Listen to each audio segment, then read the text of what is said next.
Everyone, तो आज हम लोग पढ़ने जा रहे हैं ग्राम एटॉमिक मास और ग्राम एटम क्या चीज़ होती है। ठीक है, तो ये क्या है बेसिकली, हम अगर कोई एलिमेंट ले लें, ठीक है, उसका जो एटॉमिक मास है उसको अगर हम ग्राम्स में एक्सप्रेस कर देंगे तो वो उसका ग्राम एटॉमिक मास हो जाएगा या फिर 1 ग्राम एटम उसको बोलेंगे। ठीक है, मतलब क्या है, कोई भी एलिमेंट है उसका एटॉमिक मास है, उसको ग्राम में जब भी एक्सप्रेस करोगे तो वो उसका ग्राम एटॉमिक मास हो जाएगा। एग्जाम्पल के लिए अगर हम मान लेते हैं एटॉमिक मास नाइट्रोजन का कितना होता है, एटॉमिक मास ऑफ नाइट्रोजन 14 होता है, हमें पता है। ठीक है, तो 14U होता है ये।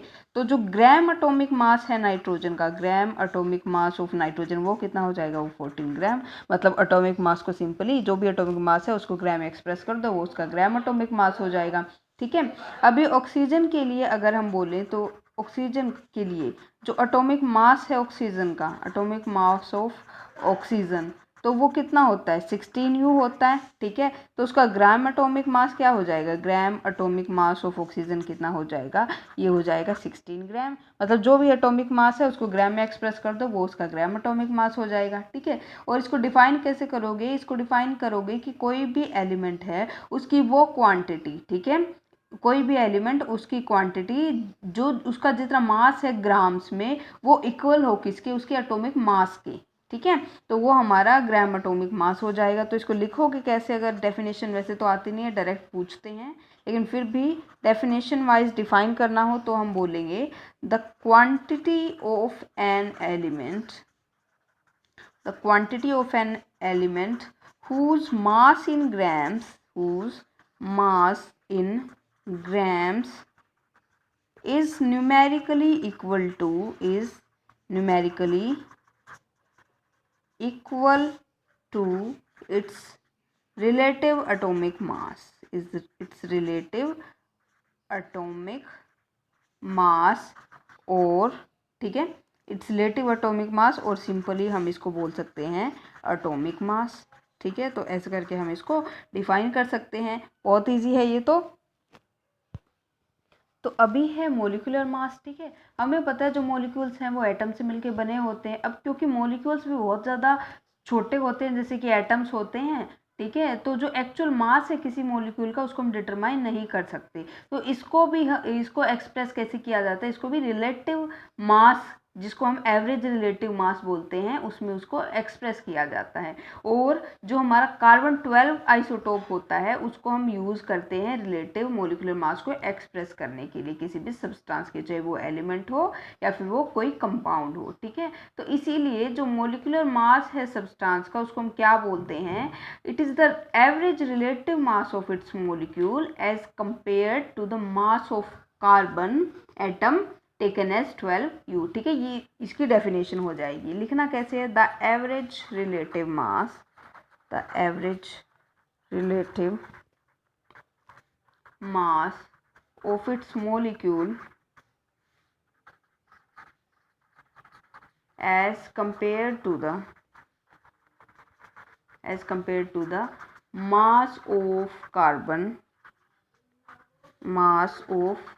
carbon atom, और कार्बन एटम कैसा, isotope C12, okay, taken as 12U। Okay, तो हम क्या कर सकते हैं यहाँ पे, मोलिकुलर मास की हमें अभी कैलकुलेशन करनी है। इसकी कैलकुलेशन में कुछ नहीं है, बहुत सिंपल है कि जो भी एटॉमिक मास है मॉलिक्यूल में, जो भी एटम्स प्रेजेंट है उनके एटॉमिक मास को जोड़ दो और तुम्हारा मोलिकुलर मास आ जाएगा। फॉर एग्जांपल अगर मैं मोलिकुलर मास कैलकुलेट करूँ कैल्शियम कार्बोनेट का, ठीक है, तो कैल्शियम कार्बोनेट में कैल्शियम है, कैल्शियम का एटॉमिक मास होता है हमारे पास 14। ठीक है, फिर यहाँ पे आ गया कार्बन, कार्बन का एटॉमिक मास कितना होता है 12 वाला आइसोटोप लेना है ना। ऑक्सीजन का कितना होता है 16 होता है, लेकिन ऑक्सीजन यहाँ पे 3 है तो 3 × 16 हो जाएगा।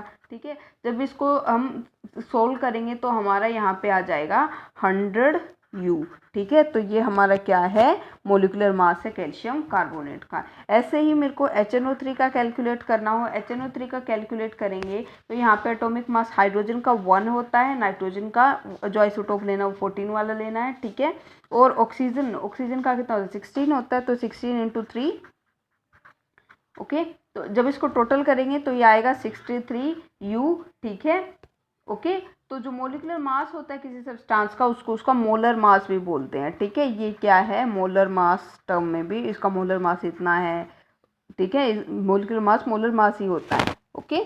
तो ये हो गया हमारा मोलिकुलर मास। तो यहाँ पे अब हम पढ़ेंगे ग्राम मोलिकुलर मास क्या होता है। ग्राम मोलिकुलर मास, ठीक है, जैसे हमने ग्राम एटॉमिक मास देखा था, ग्राम मोलिकुलर मास क्या होता है, ये मोलिकुलर मास है किसी सब्सटेंस का जिसको हम ग्राम में एक्सप्रेस कर रहे हैं, ठीक है। तो इसीलिए इसको 1 ग्राम मोलिक्यूल भी बोलते हैं, ठीक है। अब जैसे ग्राम मोलिकुलर मास जो होता है कैल्शियम कार्बोनेट का अगर हमें निकालना हो, ठीक है, तो मोलिकुलर मास कितना आया था कैल्शियम कार्बोनेट का, मोलिकुलर मास आया था 100 U, ठीक है। ये क्या आया था, मोलर मास या फिर मोलिकुलर मास हो कैल्शियम कार्बोनेट का। तो इसका ग्राम मोलिकुलर मास कितना आ जाएगा, ग्राम मोलिकुलर मास, ठीक है, कैल्शियम कार्बोनेट का, ओके। तो कितना आ जाएगा, जो भी तुमने मोलिकुलर मास है उसको ग्राम के अंदर लिख दो, वो तुम्हारा ग्राम मोलिकुलर मास आ जाएगा। तो ये कितना आ जाएगा, 100 ग्राम आ जाएगा, ठीक है। ऐसे ही अगर HNO3 का ग्राम मोलिकुलर मास निकालना हो तो हमें पता है मोलिकुलर मास सिंपली हम कैलकुलेट कर सकते हैं एटॉमिक मास को जोड़ के, ठीक है। मोलिकुलर मास ऑफ HNO3 कितना होता है, 63U, ठीक है। तो यहाँ से ग्राम मोलिकुलर मास कितना आ जाएगा, gram molecular mass of HNO3 आ जाएगा 63 ग्राम, ठीक है। सिंपली क्या करना है, हमें जस्ट उसके ग्राम यूनिट ऐड कर देनी है, ठीक है। तो ये हो गया हमारा ग्राम मोलिकुलर मास। तो अभी क्या है, जनरली जो हम ये सब चीज़ें कैलकुलेट करते हैं ना, तो ये चीज़ें हमें मोल कॉन्सेप्ट में काम आएंगी। अभी हमें पढ़ना है मोल कॉन्सेप्ट। तो सबसे पहले मोल क्या होता है, हमें पता है एटम्स होते हैं, मॉलिक्यूल्स होते हैं, तो ये सारे के सारे बहुत छोटे होते हैं, बहुत स्मॉल साइज़ के होते हैं, ठीक है। तो हम उनको मतलब इतना मेज़र नहीं कर सकते, उनका अमाउंट मेज़र नहीं कर सकते अच्छे से ग्राम केजी वगैरह में, ठीक है। लेकिन केमिस्ट्री के अंदर हम एक और यूनिट है, हमारे पास एक और यूनिट है, मतलब किसी भी अमाउंट, किसी सब्सटेंस के अमाउंट को कैलकुलेट करने के लिए, और वो है हमारे पास मोल, ठीक है। तो इसको मोल जो होती है वो क्या होती है, unit to measure the amount of any substance, unit to measure the amount of any substance in chemistry। Chemistry के अंदर कोई भी सब्सटेंस हमें मेजर करना हो, हम उसको मोल के अंदर कर सकते हैं, ओके। तो मोल के अंदर कर सकते हैं। अब जो मोल है, तो शुरू करते हैं। हमें पता है ग्राम एटॉमिक मास है कार्बन का, वो कितना होता है, 12 ग्राम होता है। और mass of 1 atom of carbon, उसको हम कैलकुलेट जब करते हैं, ठीक है, एक मतलब कार्बन के एक एटम का मास जब हम कैलकुलेट करते हैं तो 1.9924 इंटू 10⁻³ 23 ग्राम आता है वो, ठीक है। तो जो नंबर है कार्बन एटम्स का वो 12 ग्राम ऑफ कार्बन में कितना है, ठीक है, तो उसको हमें कैलकुलेट करना है। तो यहाँ पे क्या है, नंबर ऑफ कार्बन एटम्स, हमें कार्बन एटम्स कैलकुलेट करने हैं, ठीक है। कार्बन एटम्स को कैलकुलेट करने के लिए हमें क्या करना पड़ेगा, यहाँ पे हम लिखते हैं gram atomic mass of carbon, gram atomic mass of carbon divided by mass of 1 carbon atom, ठीक है। एक कार्बन एटम का जितना मास है, ठीक है, उसको हम नीचे लिखेंगे, और ग्राम एटॉमिक मास जो है कार्बन का उसको ऊपर लिख देंगे। तो ग्राम एटॉमिक मास जो होता है कार्बन का वो होता है 12 ग्राम, ठीक है। ऐसे ही कार्बन के एक एटम का मास हमने अभी अभी क्या देखा, क्या होता है, 1.9924 इंटू 10⁻23 ग्राम होता है, ठीक है। जब इसको हम कैलकुलेट करते हैं तो हमारे पास क्या आ जाता है, 6.022 इंटू 10⁻23 आ जाता है, ठीक है। तो हमें यहाँ से अभी मिल गया कि जो ग्राम एटॉमिक मास है कार्बन का, या फिर 1 ग्राम एटम है कार्बन के, तो उसके अंदर कितने एटम्स हैं, 6.022 इंटू 10⁻23 कार्बन एटम्स उसके अंदर होते हैं, ठीक है। तो यही चीज़ अगर हम हाइड्रोजन के साथ करके देखें तो ऐसे ही हम हाइड्रोजन के लिए कर सकते हैं, ठीक है। हमें निकालना है number of hydrogen atoms, number of hydrogen atoms, ठीक है। वही सिस्टम करना है, वही फॉर्मूला लगाना है, gram atomic mass of hydrogen, gram atomic mass of hydrogen, okay, divided by mass of 1 hydrogen atom, mass of 1 hydrogen atom, ठीक है, पूरा लिख लेना आप।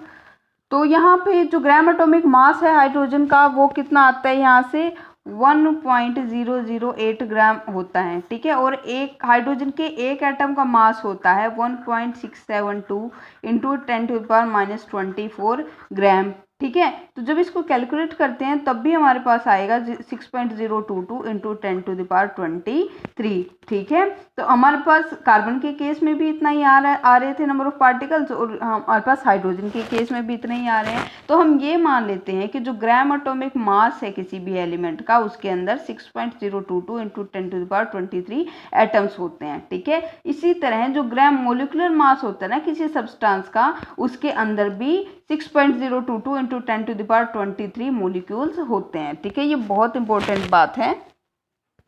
तो ये जो नंबर है ना 6.022 इंटू 10⁻23, ठीक है, इसको हम एवोगैड्रो नंबर बोलते हैं। और